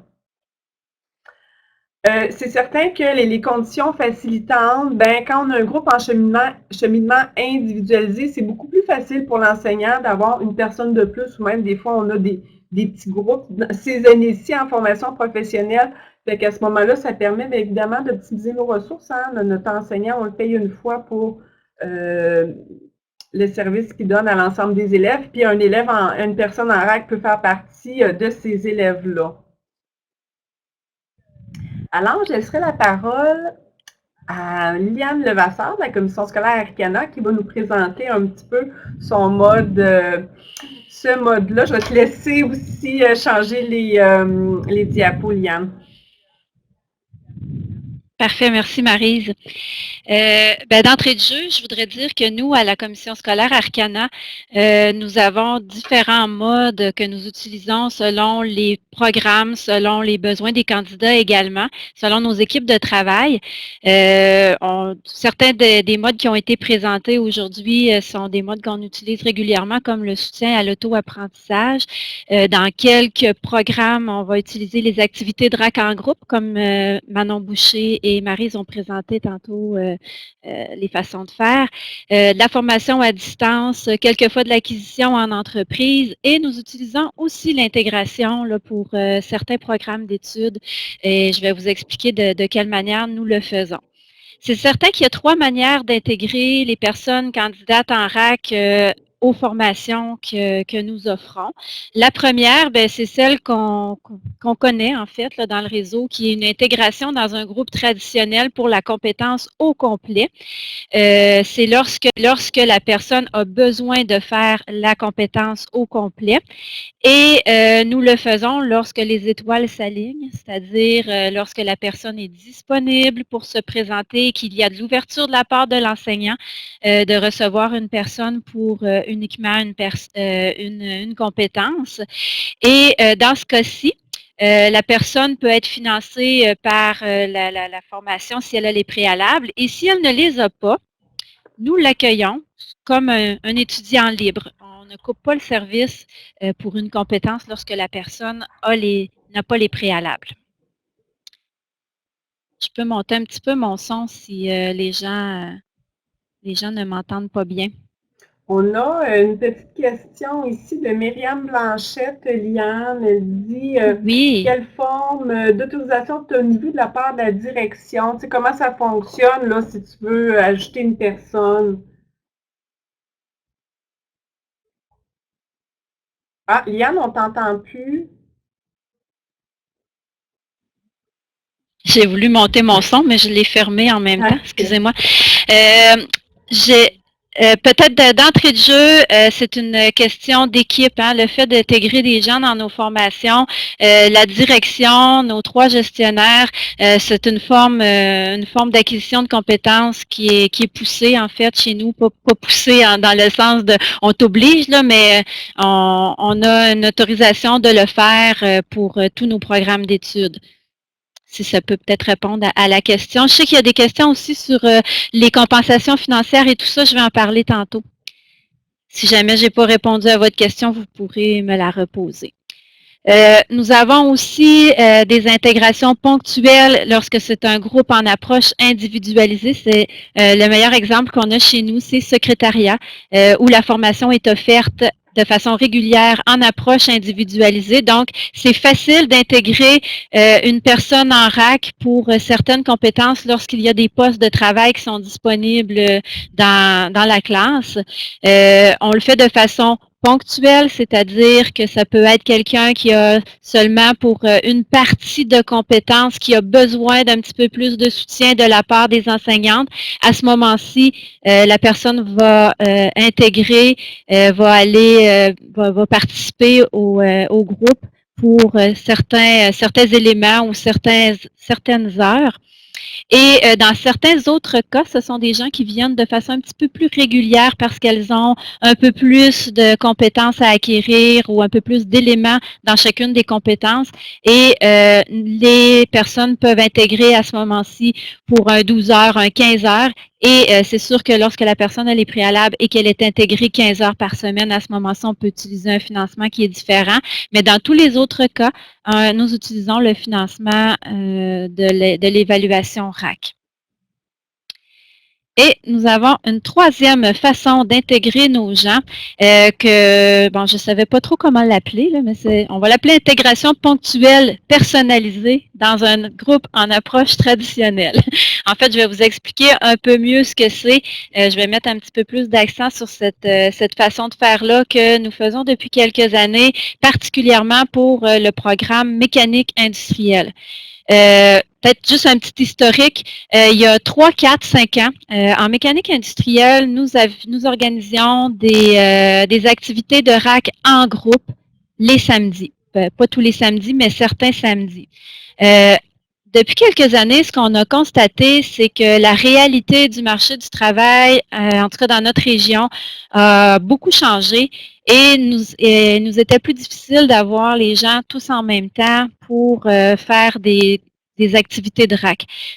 C'est-à-dire qu'on a de plus en plus de gens qui vont travailler sur des horaires très, très atypiques, partir 14 jours, partir 21 jours pour le Nord et revenir une semaine, ou des gens qui font des 7 jours, ou des 14. C'est une réalité qu'on retrouve beaucoup en mécanique industrielle chez nous. Et ça devenait difficile d'avoir un horaire régulier, soit en soirée ou les fins de semaine, où nous pouvions avoir les gens en même temps. Parallèlement à cela, manque de main-d'œuvre aussi du côté des enseignants. On vit beaucoup la pénurie de main-d'œuvre. Donc, les enseignants que nous avons étaient peut-être moins intéressés à faire toutes les fins de semaine ou à travailler de jour et de soir, et on peut les comprendre. Donc, ils ont eu l'idée, en fait, c'est venu des enseignants, cette idée-là, de dire, ben nous, quand on est une équipe d'enseignants, parfois on n'est pas tous en classe en même temps. On a souvent un enseignant qui va être en fonction générale pendant que les autres enseignent en classe, ou parfois nous enseignons dans les ateliers, ce qui fait, puis on n'a pas un nombre d'élèves, les groupes sont un peu plus petits depuis quelques années. Donc, ça nous permettrait de recevoir des gens de la RAC sur les heures de cours et nous pourrons les superviser en même temps que nous avons nos élèves ou que nous faisons la fonction générale. Alors, comment s'y prennent-ils? pour faire ce type de supervision-là ou ce type d'intégration-là. C'est certain que dans un premier temps, les gens vont avoir à faire... J'essaie d'utiliser mon petit curseur. On le voit, il y a ton ouais. Ah, OK, c'est moi qui le... J'avais pas l'impression que vous le voyez. C'est moi qui le voyais pas. Donc, les gens vont d'abord avoir des lectures à faire et des exercices en auto-apprentissage. Nos spécialistes de contenu vont les guider là, en leur offrant du matériel de lecture, des exercices à faire à la maison. Et ils vont aussi les soutenir, un peu comme la commission scolaire de la capitale a témoigné tantôt. On va leur offrir un accompagnement aussi lors de leur lecture et de leurs exercices. Par contre, comme Maryse et Manon en faisaient mention tantôt, il arrive que on arrive pour faire de la pratique et on n'a pas l'outillage à la maison. Hein, on va comprendre, en mécanique industrielle, c'est un peu comme ce que vous donniez comme exemple tantôt. Donc, ça nécessite un endroit pour faire la pratique et c'est à ce moment que les gens vont être invités à venir pratiquer au centre de formation pour pouvoir utiliser des équipements. C'est certain que cette pratique-là, comme je l'ai dit tantôt, elle est supervisée par les enseignants qui sont sur place, mais pas n'importe quand et pas n'importe comment. Donc, ce qu'on fait, c'est que les enseignants, à toutes les 2 ou 3 semaines, vont soumettre un horaire de disponibilité pendant lesquels ils peuvent recevoir des clients de la RAC, des personnes candidates en RAC. Cet horaire-là va ensuite être acheminé aux personnes qui sont en démarche par courriel. Nous, on utilise le courriel. C'est sûr que l'idée d'un groupe Facebook, ça me plaît beaucoup, mais pour l'instant, nous sommes par courriel. Donc, les gens sont avisés qu'ils pourraient venir intégrer à différents moments de la semaine.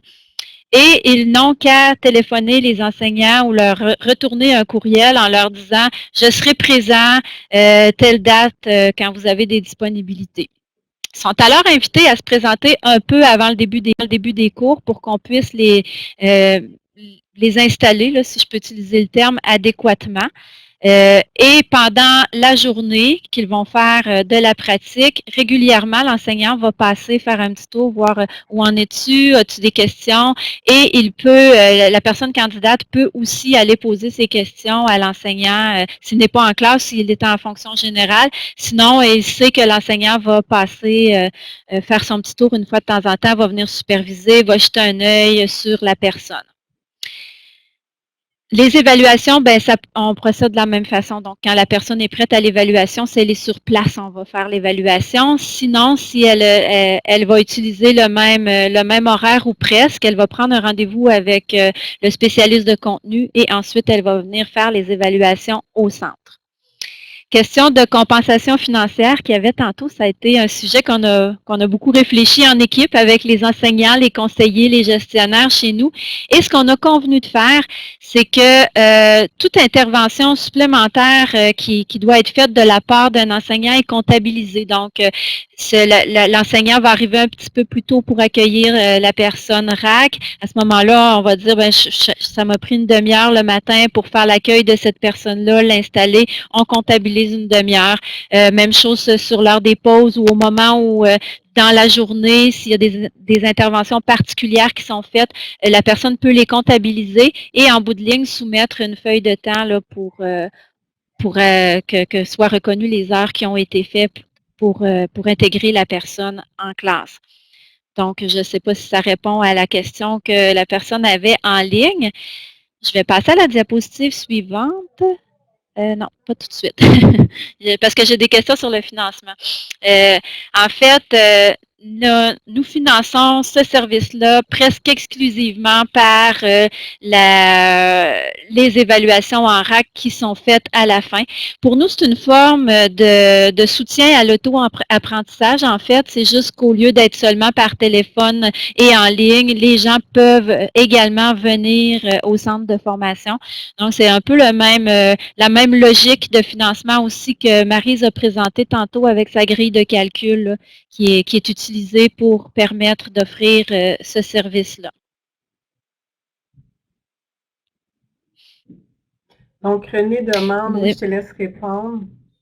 Oui, oui. Est-ce que c'est à taux horaire, hors tâche enseignant? Oui, tout à fait. Chez nous, c'est à taux horaire, hors tâche enseignant les enseignants sont rémunérés. Et vous avez tout à fait raison, Madame Blanchette, ça prend une adhésion très claire de l'équipe de direction pour arriver à cela. On l'a mis en place présentement en mécanique industrielle, ce système-là. On en fait de façon moins grande dans certains programmes de foresterie. C'est peut-être de façon moins importante.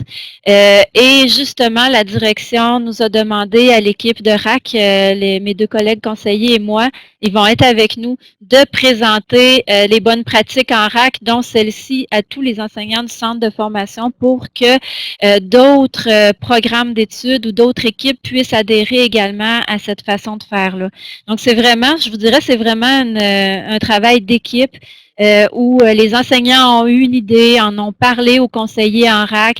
Ensuite de ça, on a rencontré les gestionnaires et ça a permis de créer ce mode de fonctionnement-là où tous les gens de l'équipe adhèrent et les personnes candidates adorent parce qu'ils peuvent avoir un service au moment où ils sont disponibles, puisque ça nous donne plus de disponibilité pour les recevoir au centre de formation. C'était vraiment l'objectif ultime.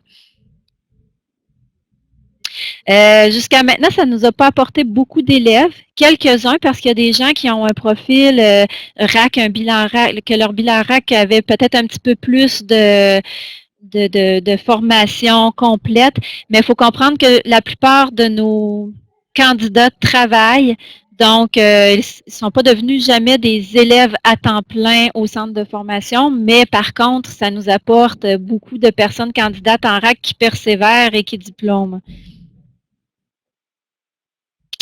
Donc, rapidement, je vais, parce que je vois le temps qui file, les outils qu'on utilise pour faire le suivi principalement, c'est sûr que les enseignants ont une copie de la grille de données des consignations, des données. Ouais, la grille de consignation des données de l'entrevue, c'est mal écrit là, à l'écran, désolé.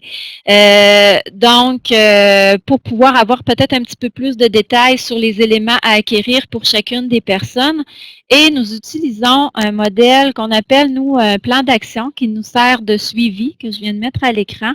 On en a un pour chacun de nos programmes, donc c'est lui qu'on utilise, c'est le modèle que les enseignants aiment utiliser là, en mécanique industrielle, où ils savent exactement la personne, qu'est-ce qu'elle a à faire pour chacune des compétences. C'est classé par bloc, donc eux aiment travailler par bloc.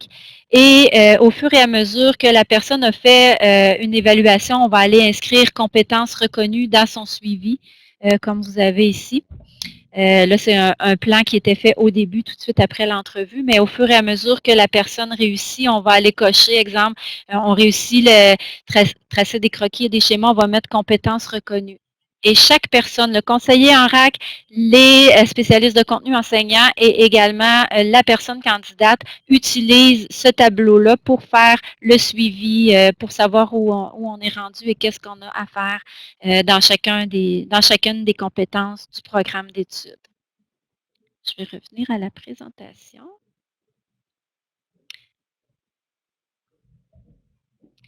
Donc, je pense que les questions ont presque toutes été répondues. Il y avait Myriam Blanchette qui nous demandait, bon, une autorisation, est-ce que c'est écrit verbal ou aucun? C'est une autorisation verbale. Donc, je l'ai mentionné tantôt, notre équipe de gestionnaires adhère à cette pratique-là. Ils en font la promotion auprès des enseignants, donc c'est fait vraiment de façon verbale. Puis, dans nos documents que nous remettons aux enseignants lorsque nous présentons cette pratique-là, nous l'avons, c'est écrit et on sait que les gestionnaires adhèrent à la pratique là, et ont approuvé le document. J'aimerais ajouter, Liane, sur cette pratique-là, ça nous arrive aussi parfois, c'est plus rare, mais des fois, on va le faire, puis mais des fois aussi, c'est la bonne volonté de certains enseignants. Des fois, on avait, par exemple, à Charpentry, une personne qui avait besoin d'aller écouter un petit peu plus des éléments théoriques. C'est vraiment la bonne volonté de l'enseignant qui acceptait que la personne arrive en édition libre, qu'elle s'assoit dans la classe, puis elle écoute les éléments théoriques là, qui sont plus en lien avec mathématiques, trigonométrie. Puis, c'était vraiment bien. Fait que dans le fond, on avait... La collaboration était à géométrie variable, des fois d'un département à l'autre ou d'un centre à l'autre, fait qu'on y allait comme ça. On l'a fait plus pour le programme cuisine, nous, d'intégrer des candidats RAC, parce que des fois, il y avait des compétences complètes au niveau de services de buffet ou des choses comme ça, puis à ce moment-là, ben, on les intégrait pour la compétence complète dans les activités des groupes de formation réguliers. Mais c'est sûr que ça prend un positionnement des directions de centres de formation professionnelle. Quand la RAC est comme considérée comme à part, bien, c'est certain que c'est plus difficile. Quand la RAC, c'est vraiment considéré comme un service de formation professionnelle, puis qu'on répond aux besoins des gens, pas selon le mode de financement, mais vraiment selon les besoins, bien, c'est là que ça va faciliter là, la collaboration dans les centres. Tout à fait. Puis, il y a une question qui vient d'apparaître sur la plateforme qui nous demande est-ce que les candidats RAC sont couverts par les assurances du CFP? La réponse est oui. Ça a été une des choses qu'on a vérifiées en premier avant d'intégrer des gens qui ne sont pas inscrits sur des listes de présence, en fait. Donc, oui, on a la preuve que ces gens-là sont assurés de la même façon que les élèves lorsqu'ils viennent faire des activités à notre centre de formation. Et nos conseillers RAC ne sont pas des enseignants à temps plein. On a une conseillère RAC qui est une professionnelle et un autre qui a comme moitié-moitié de tâches. Moitié comme conseiller RAC et moitié comme enseignant. Mais ce ne sont pas les mêmes personnes ce ne sont pas des gens de mécanique industrielle.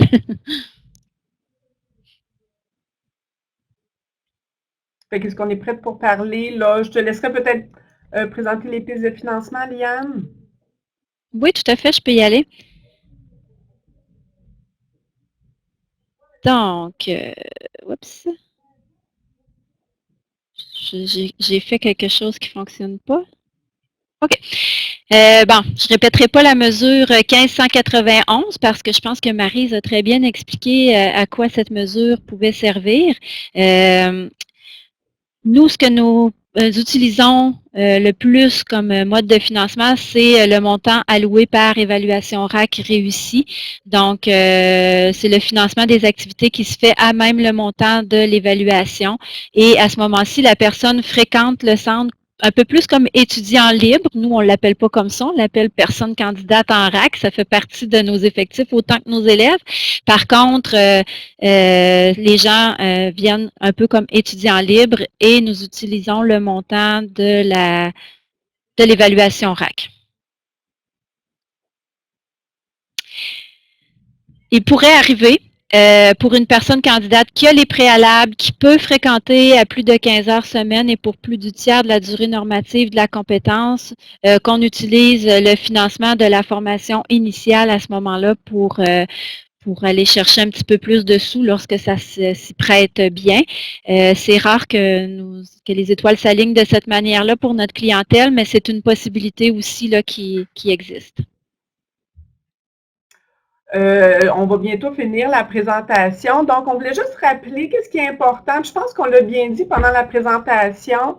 C'est important de diversifier les modes de faire. Donc, c'est pas juste de faire des activités RAC ou juste du soutien à l'auto-apprentissage, mais à chaque fois de regarder qu'est-ce qui est le mieux. Puis comme je l'avais expliqué, bien, des fois, nous autres, on donnait des activités RAC, mais là, des fois, ça changeait. Puis les modes se mélangent, se changent. Là, il faut toujours s'adapter aux besoins de notre clientèle. Puis, on voulait rappeler aussi l'importance de l'accompagnement des personnes candidates en RAC. Donc, c'est juste des petits éléments.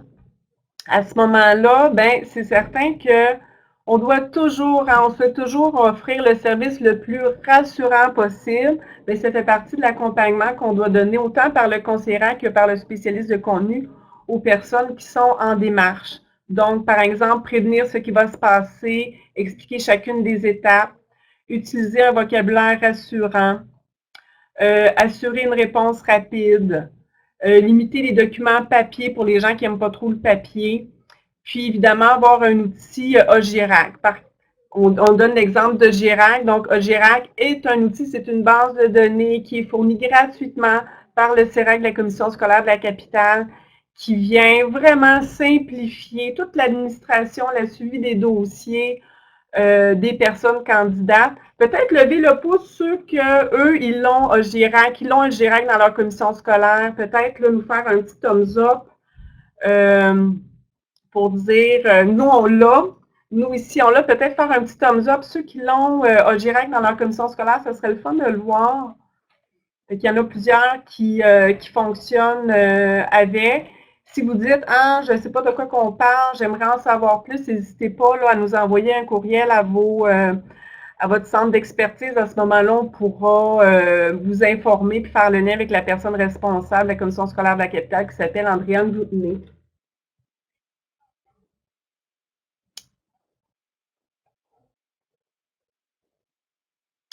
Finalement, pour accompagner les personnes candidates, bien, il y a différents outils disponibles. Là, je ne vais pas les représenter, mais il y a les fascicules d'aide à la réussite qui vont répondre à certains besoins.